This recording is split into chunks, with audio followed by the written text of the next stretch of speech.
সারা সপ্তাহ ব্যস্ততার পর শুক্রবারটা একটু আলাদা করে কাটাতে চেয়েছিলাম। রান্নাবান্না শেষ করে বাচ্চাদের নিয়ে চলে গিয়েছিলাম শহীদ বুদ্ধিজীবী স্মৃতিসৌধে। আসসালামু আলাইকুম। আমার ইউটিউব চ্যানেল আমি সুগৃহিণীতে সবাইকে ওয়েলকাম করছি। শুক্রবার মানেই বাচ্চাদের একটা আলাদা মানে আবদার থাকে যে তারা খাবার দাবার বলেন বা বাহিরে ঘুরতে যাওয়া বলেন, যেটাই বলেন না কেন, দেখা যায় যে তাদের একটা বায়না থাকে। বেশ অনেক দিন তো পরীক্ষা টরীক্ষা বৃষ্টি, সেজন্য সেভাবে তো বাসার থেকে বের হওয়া হয় না।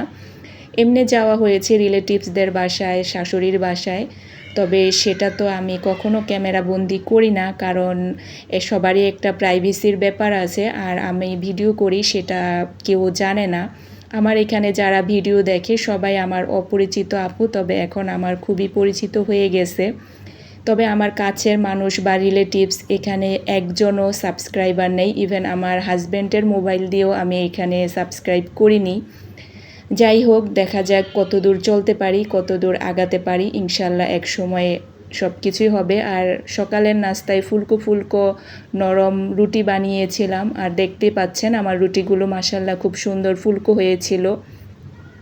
আর এভাবে হটপটে দেখা যায় রেখে দেয়, আর নিচে একটা কাপড় দেই। তাতে হয় কি যে ঘামিয়ে যে নিচের রুটি বা উপরে ঘামে ভিজে যায় সেরকমের কোনো ব্যাপার থাকে না। আর শুক্রবার মানেই তো হচ্ছে যে একটু স্পেশাল কিছু থাকতে হয়।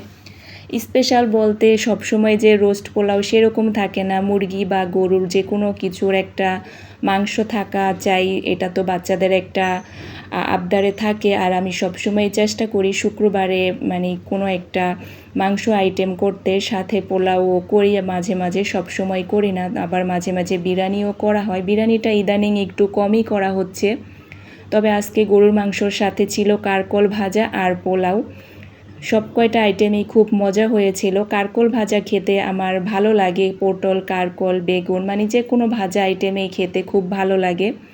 তো এখানে হচ্ছে যে আমি মাংসটা আগেই ভালোভাবে ধুয়ে রেখেছিলাম, এরপরে মশলাটা খুব ভালোভাবে কষিয়ে নিয়েছি। উপরে যখন তেল উঠে এসেছে তারপরে হচ্ছে যে মাংসগুলো দিয়ে দিলাম। আজকে আর প্রেশার কুকারে দেইনি, এভাবেই করে নিচ্ছিলাম।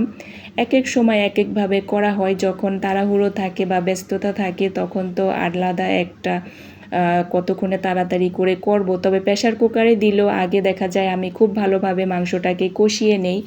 আমাদের গৃহিণীদের তো কোনো ছুটি নেই, ঘুরতে যাও আর যাই করো, রান্নাবান্না করে খাওয়া দাওয়া করিয়ে তারপরে বের হতে হবে। আবার ঘুরে এসে সেই আবার তাদের জন্য খাবার রেডি করতে হবে।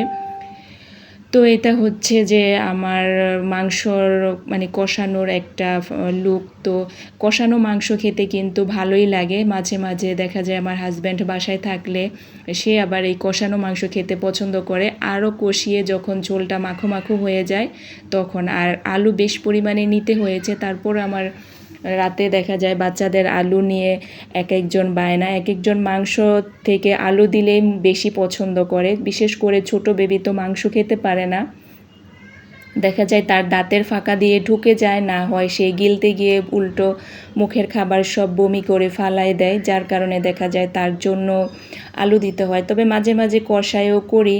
আমার নিজেরও আলু খেতে ভালো লাগে। মাংসের আলু যখন লাস্টে ঝোল থাকে না, ঝোল আলু, ওইটা দিয়ে মুড়ি মাখা খেতে খুব ভালো লাগে। আর সাথে একটু চানাচুর দিয়ে নিলে তা আরও বেশি ভালো লাগে। এইভাবে কে কে মাংসের ঝোল আলু আর একটু চানাচুর দিয়ে কখনো খেয়ে দেখেছেন কি না অবশ্যই কিন্তু কমেন্টে জানাবেন। আর না খেলে একদিন খেয়ে দেখবেন, খুব ভালো লাগে।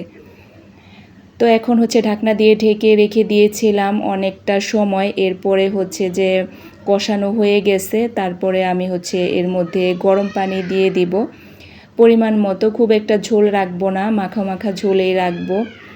আর দেখা যায় আমি মাংস রান্না করলে আবার একটু তুলে রাখি, যে আরেক দিন সকালে বা দেখা যায় সকালে হোক বা যাই হোক নর্মাল ফ্রিজে রেখে দেয়, 2-1 দিন পরে আবার বের করে দেয়। কারণ দেখা যায় অনেক সময় না গ্যাস কম থাকে, সকালে দেখা যায় রুটি বাহির থেকে কিনে আনলে পরোটা সাথে একটু মাংসের ঝোল টোল থাকলে সেটা দিয়ে হয়ে যায়। আবার অনেক সময় দেখা যায় যে দুপুরের জন্য শুধু তরকারি রান্না করি, রাতে একটা ভর্তা বা এই ধরনের কোনো তরকারি থাকলে সেটা দিয়ে কিন্তু খাওয়া হয়ে যায়। এভাবে আসলে আমাদের গৃহিণীদের ব্যালেন্স করতে হয়। রান্না বান্না সংসার করতে করতে একটা সময় না অভিজ্ঞতা হয়ে যায় কিভাবে কি করব। আর গরুর মাংস একটু বেশি পরিমাণে করলেই ভালো লাগে। এদিকে পোলাওটাও হয়ে গেছে, আর এখন হচ্ছে গরম গরম কারকোল ভেজে নিয়েছিলাম, আর কারকোল ভাজা শেষে আবার একটু পেঁয়াজ মরিচও ভেজে নিয়েছিলাম। এভাবে ভাজলে ভালোই লাগে। এখন তো বিভিন্ন আপুরা এদিকে সালাদও কেটে রেডি করে নিয়েছে। কুচি করা সালাদ খেতে আবার আমাদের সবারই পছন্দ। তো এই তো আমি উঠিয়ে রাখার পর আবার অনেকটা পরিমাণেই কিন্তু আছে। আর মাংসটা অনেক মজা হয়েছিল, মানে অনেকক্ষণ জাল করাতে যতই হোক প্রেসারে কষায় রান্না করি, তারপরে কিন্তু এভাবে রান্না করলেই স্বাদ বেশি ভালো হয়, মানে বেশি কষানোটা হয়। আর মানে সিদ্ধ করার জন্য তো আরও বেশি লম্বা সময় রাখা হয়, যেটা মানে বোঝাতে চাচ্ছিলাম আর কি। তো এখন হচ্ছে যে এটা ভালোভাবে ভাজা হলে এর মধ্যে আবার পেঁয়াজ তারপরে কাঁচামরিচ দিয়ে বেরেস্তার মতো করে উপরে দিয়ে দিয়েছিলাম। তো এগুলো দিয়েই কিন্তু গরম গরম পোলাও বলেন ভাত বলেন সব কিছুই কিন্তু খুব ভালোভাবে খাওয়া হয়ে যায়। তারপরে খাওয়া দাওয়া শেষ করে হচ্ছে যে চলে গিয়েছিলাম, আমার হাজব্যান্ড যায়নি, আমি বাচ্চাদের নিয়ে চলে গিয়েছিলাম, কারণ বাসা থেকে খুবই কাছে। সকালে অনেকে হাঁটতে যায়, আর আমার দেখা যায় যে 3 জন, তো এর জন্য আর আমি হেঁটে যাই নাই, ওদেরকে নিয়ে রিকশায় গিয়েছি। তবে দেখা যায় যে হাঁটলে বেশি একটা সময় লাগে না, সর্বোচ্চ 15 মিনিট লাগে বাসা থেকে হেঁটে যেতে। তো হাঁটা ভালো, তবে বাচ্চাদের নিয়ে হাঁটা রাস্তা দিয়ে একটু রিস্কি ব্যাপার। আমি রিক্সা দিয়েই যাই যখনই যাই। তারপরে ওইখানে গিয়ে তো বেশ অনেক সময় ওরা হাঁটাহাঁটি করে। এই তো ঢুকছিলাম ভিতর দিকে। কে কে বুদ্ধিজীবীতে এসেছিলেন অবশ্যই কমেন্টে জানাবেন, আর যারা এখনও আসেননি তারা আমার ভিডিওর মাধ্যমে দেখে নেন আমাদের শহীদ বুদ্ধিজীবী স্মৃতিসৌধ যেটা আছে। সেটা তো দেখা যায় যে এই যে এখানে অনেকে কিন্তু শাড়ি পরে এসেছিল, আর শুক্রবার যেহেতু এত ভিড় ছিল, ঈদের দিনের মতো দেখতে পারবেন এত মানুষ, মনে হয় যে মানে ভিতরে হাঁটার বা করার এরকম জায়গা নেই, এরকম একটা অবস্থা। তো এখানে তো অনেক কিছুই বিক্রি করে, এই যে ছোট ছোট জিনিসগুলো, মানে এই যে কানেরটা, তারপর আবিজাবি যেগুলো আসলে থাকে। আবার অনেকে হ্যান্ডমেড যে চুড়ি অনেক আপুরা বানাচ্ছিল, বিক্রি করতেছিল, অনেক কিছুই এখানে থাকে। আবার দেখা যায় ডায়াবেটিস, প্রেশার, অনেক ভাইয়ারা ঠান্ডা ঠান্ডা জুস বিক্রি করতেছিল, চুড়ি বিক্রি করতেছিল। তারপরে প্লেট বাটি হাঁড়ি পাতিল রান্নার জিনিস সব কিছুই কিন্তু এখানে থাকে। আর এখানে শুক্রবার ছাড়া অন্য সময় আসলে না অনেক ভালো ফ্রি থাকা যায়, আর হাঁটাহাঁটি করা যায়, বাচ্চারা অনেক সময় খেলতে পারে।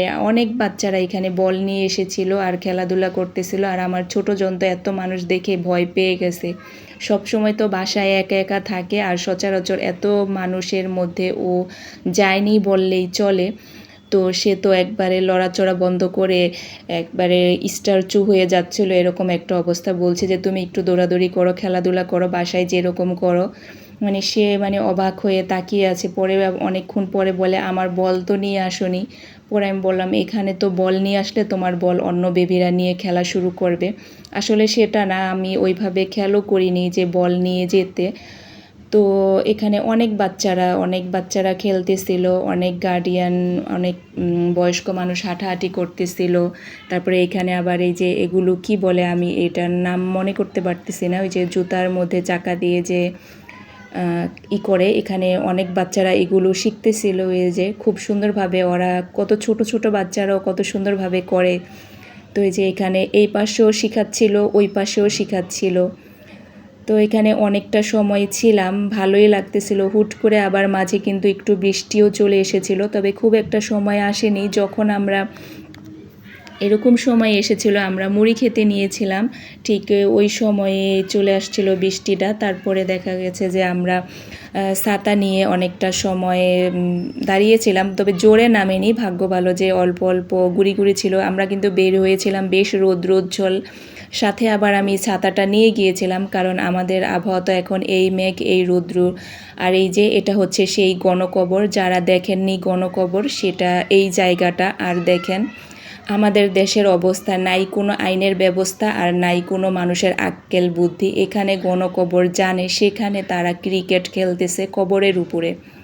কতটা আশ্চর্যজনক, বা মানে কি বলবো, বলার কোনো ভাষা নেই।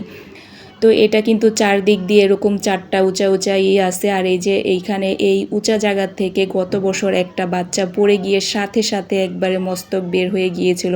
তারপরও গার্ডিয়ানদের কোনো সচেতনতা নেই, অনেকগুলো বাচ্চা একেবারে উপর পর্যন্ত চলে গিয়েছিল।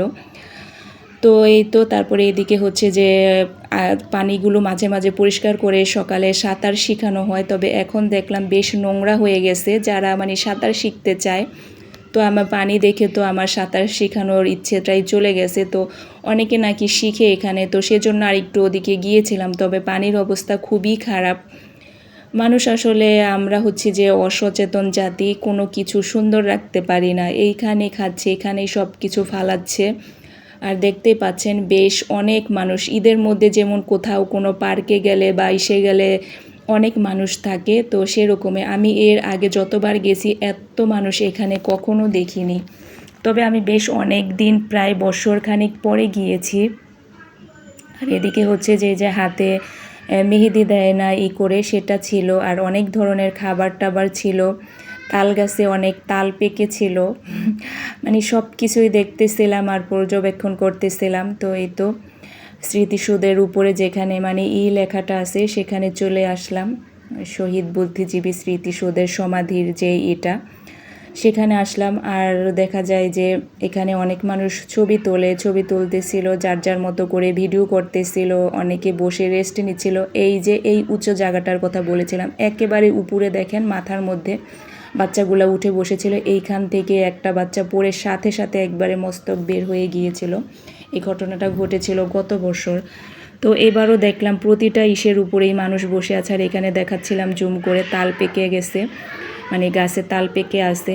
আর হচ্ছে অনেক বাচ্চারা ছিল, অনেক মানুষ ছিল। এরপরে হচ্ছে যে আমরা তো ওখানে হচ্ছে ঝালমুড়ি খেয়েছিলাম আর অন্য কিছু খাইনি। তারপরে 1 নম্বরে গিয়ে আবার নুডলস খেয়েছিলাম, আর বাসায় আসার সময় আবার পিন্স থেকে বার্গার নিয়ে এসেছিলাম বাচ্চাদের জন্য। আমি একাই গিয়েছিলাম, যার কারণে অত বেশি করিনি। তারপরে আবার ওদিক দিয়ে 1 নাম্বার দিয়ে রিক্সা দিয়ে ঘুরে এই বার্গারটা না খুব মজা, তো ওদের জন্য নিয়ে এসেছিলাম। তো আমার ভিডিওর তো একেবারে শেষ দিকে চলে এসেছি। যারা এখনও আমার ভিডিওতে লাইক দেননি, প্লিজ দয়া করে একটা লাইক দিয়ে কন্টিনিউ করেন। আর শেষ পর্যায়ে চলে এসেছি, যারা লাইক দেননি প্লিজ একটা লাইক দিয়ে দিবেন। আর পরবর্তী ভিডিও দেখার আমন্ত্রণ জানিয়ে আমি বিদায় নিচ্ছি। সবাই ভালো থাকবেন, একটা লাইক, কমেন্ট, শেয়ার এবং সাবস্ক্রাইব করে পাশে থাকবেন। আসলে আপনাদের একটা লাইক আমাদেরকে অনেক জনের কাছে পৌঁছে দেয়। সবাই ভালো থাকেন, আল্লাহ হাফেজ।